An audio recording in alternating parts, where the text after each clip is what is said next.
Hi Chelsea fans, it's Chelsea Daft here and welcome to part 1 of a 3-part series that's going to be on the channel, part of my extended playlist on the channel, where we go a little bit more in depth. As you all know, the main focus and content on my channel is the news bulletins, the 5-minute news or the slightly extended news bulletins, giving you all the latest Chelsea information on a daily basis. That's still going to feature, but this is going to be bonuses and 3-part bonus.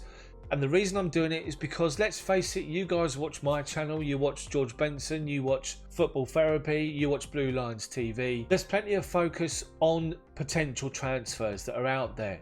But what I want to do is look at the squad we've got now and picking the strongest 11 that we believe we've currently got, that Frank Lampard's got, if he had to pick a side tomorrow with no injuries or suspensions. Then we're going to look at potential players leaving the club in the second part tomorrow, looking at who we think realistically will leave the club and the reasons why. Part 3 to follow on Friday will be who we realistically and genuinely believe will come into Chelsea to replace those that are leaving. It's a 3-part series, it's different, it's something that I've not done on the channel before, a little bit more in depth. So, part 1, the current squad. Let's get cracking.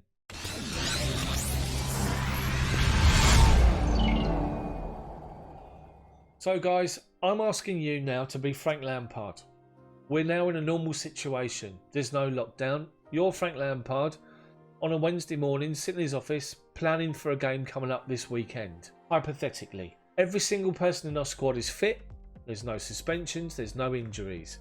You have got a full squad to choose from for the next game coming up. Doesn't matter who the game would be, you need to pick the best Chelsea 11. So with you being Frank Lampard, and post all your comments in the comment section below, who do you choose as our current strongest 11 and what formation? Let's go with the goalkeepers first. So we've got 3 goalkeepers that are listed in the Chelsea squad, as we know: Kepa Arrizabalaga, Willy Caballero, Jamie Cumming.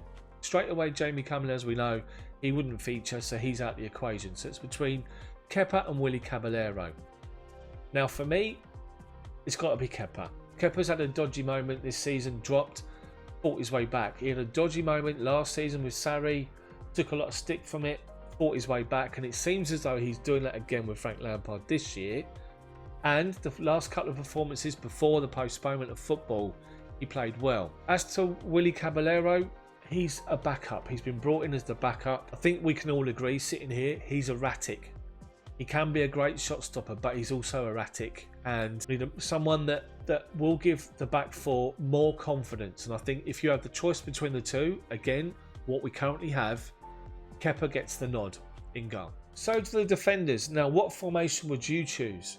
Would you go with the 4-4-2? Would you go 4-3-3? Would you go 4-2-3-1? Would you go 3-5-2 or 3-4-3, 3 at the back? I think for me, Chelsea's best formation, in my view, which suits the way that the framework of the side works, is 4-3-3. I think the 4-2-3-1 works if you play 2 defensive-minded midfielders that can actually tackle, but we haven't got that. So for me, it's got to be 4-3-3 all day long. So for me, it's a back 4. So from right to left, let's look at the options that we've got. Cesar Azpilicueta, Reece James, Bukayo Tomori, Andreas Christensen, Tony Rudiger, Kurt Zouma, Marcos Alonso, Emerson Palmieri. That's the 8 players that you've got to pick a back 4. That I've got, being Frank Lampard, to pick a back 4. Now, for me, Reece James goes straight in at right back because he's come into that side. He's made the position his own, more or less. So he's in for me, which means let's look at Cesar Azpilicueta. Can he do a job in a 2 as a centre-half? I don't think he can. Much better in a 3. And is he better than what we've got on the left-hand side in Marcos Alonso and Emerson Palmieri? Now, for me, I don't think Emerson Palmieri makes the first team. I think that he done well in moments. I don't think that he has made any position his own under any manager apart from Sarri for a period of time. That's because Alonso had a dip in form. But first and foremost, you pick a back 4 to defend, and that's important. And especially if you're playing the 4-3-3 formation like I am, You've already got width, so you haven't got to worry about the fullbacks pushing forward to support because you've got players in wide areas. So for me, I think Aspi is the strongest option out of those other two, and him to Aspi goes left back. So Kepa, Reece James and Aspi. So the two in the middle now. Kurt Zouma started off the season shakily but grew into it when he played alongside Fikayo Tomori, and for about 8-9 games they were brilliant. Yes, we do concede goals, but there's a reason for that which I'll go into in a bit. But Zouma did well. He's great in the air. He's physical. You do worry about him with the ball at his feet. You have to say that. But is he up there as a starter? Fikayo Tomori.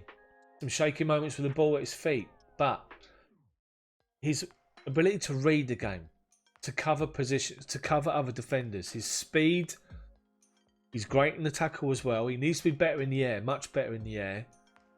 Does he make it in the first team? Tony Rudiger, out for a while, come back in. Would you say he's erratic? Sometimes he puts his foot in where he doesn't need to. Good in the air, physical, strong, a leader. Would you say Tomori's a leader or Zouma? I don't think they are. So I think that's why, despite the fact that Rudiger has been shaky at times, and we have to be honest and say that, Rudiger makes it into my team. So, Andreas Christensen is the final defensive option. Christensen is someone that plays as a sweeper for me. He's good on the cover. He's quite pacey. He's okay in the tackle. Needs to do better in the air. He's not afraid to go physical with somebody. But I just wonder. I wonder if he is the main option next to Rudiger. And let's be honest, let's hold our hands up. Beginning of last season, or this current season, when you start the season, you're saying straight off the bat it's going to be on Christensen and Rudiger as the main two. Has that changed for you? I have to say I'm not so sure between the two. I can't make my mind up between Christensen and Tomori. I guess it comes down to who makes who makes more mistakes. Christensen's much more calm with the ball at his feet. Could sweep around Rudiger. Tomori can do the sweeping. He's quick, so is Christensen, but he's erratic with the ball at his feet, I guess. So I guess based on that, based on mistakes made this season, I'd have to go Christensen, which is hard on Tomori. Really is hard on Tomori. So I have to go Christensen. And Christensen was in towards the end of the season before it was postponed. So that's my back five. Kepa in goal. Reece James right back. Rudiger, Christensen, Azpilicueta on the left. Now to midfield. So the Chelsea squad currently has got 8 midfielders listed, believe it or not. And those options are Jorginho, N'Golo Kanté, Ruben Loftus-Cheek, Mateo Kovacic, Mason Mount, Ross Barkley, Billy Gilmour, Marco Van Inkel. Remember him? Straight away for me, strongest 11, Billy Gilmour, Van Inkel, they go. They're not in the strongest 11 at the current time. Is Ross Barkley in your strongest 11? Despite the fact that he came in and he played well towards the end of before it was postponed, Barkley's not in my strongest 11 in a 4-3-3 formation currently, if everyone was fit. So those 3 are put to one side, which means there's 5 left. So 5 midfielders into 3 doesn't go. Based on my formation 4-3-3, the pivotal position in front of the back 4 is key. So, yes, we've been banging on about it for years. N'Golo Kanté, for me, goes right in front of that back 4, playing in the Makelele role, because he's the best in the world at doing it. Remember, this is my strongest 11 if I was Frank Lampard. Kanté there, which leaves 2 next to him, box-to-box midfielders. So, without question, for me, this season, Mateo Kovacic has been the player of the season, and I think he'll be players' player. I think he'll be fans' player. He's been absolutely outstanding. He's in without any shadow of a doubt, and if you ask me, I think he's a real bargain. We managed to get him for 40 odd million from Real Madrid. Outstanding, a great talent. He's in.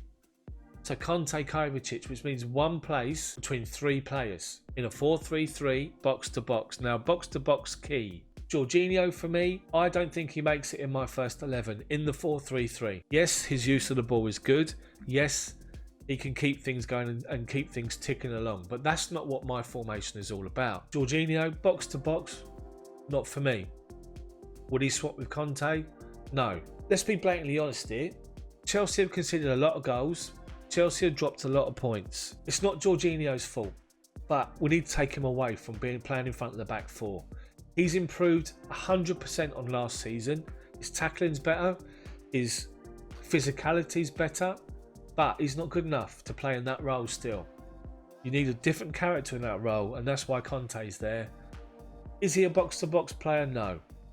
So, I think he's a luxury. So for me, Jorginho's also out, which leaves 2. And those 2 players are Mason Mount and Ruben Loftus-Cheek. I'm not going to consider Mason Mount as a wide player, because that's not his game. That's not his natural game. If we're playing the 4-2-3-1, he'll be playing the number 10 role. But we're not. We're playing 4-3-3. Mason Mount as a box-to-box midfielder, or Ruben Loftus-Cheek. The majestic Ruben Loftus-Cheek, when he's in full flow, outstanding talent. He needs to do... In fact, I'll actually say this. They both need to do much more without the ball and defensively. Mason Mount and Loftus-Cheek. But for me, box to box, Kovacic one side, Loftus-Cheek the other. That's my midfield 3, including N'Golo Conte. So that's my midfield sorted. So far, my best 11. Kepa in goal, Reece James, Rudiger, Christensen, Azpilicueta, Conte, Kovacic, Loftus-Cheek. Now to the forwards. So to the forwards, and remember, this process is based on what we've got now. If you are Frank Lampard and you had to pick a team to play this weekend, that's key. Remember that, that's key. So, we have got 7 attackers, or players that can play in attacking areas, wingers and strikers. And those 7 players are Willian, Callum Hudson-Odoi, Christian Pulisic, Pedro, Tammy Abraham, Olivier Giroud, Michy Batshuayi. So, 7 into 3 doesn't go. So who's not going to feature currently? So at the moment, Pedro for me is not the strongest option out wide. He's been in and out all season. He's shown glimpses of his quality. He's out, which leaves 6 out wide.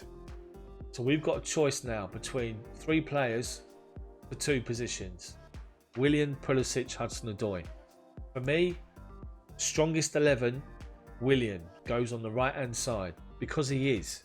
Anybody that says he's not in the strongest 11, I find that hard to believe, based on the fact that Callum Hudson-Odoi is an absolutely outstanding talent, but doesn't do it consistently enough for me. He needs to do... It's almost as if he does it in patches in games, like he does 20 minutes, 30 minutes here or half here, but he drifts out of games and he doesn't work as hard as Willian does without the ball. And that's something that he needs to develop in his game.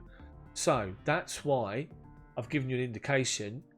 The 2 I'm going to pick out wide is Willian on one side and Christian Pulisic on the other, who was a revelation, let's face it.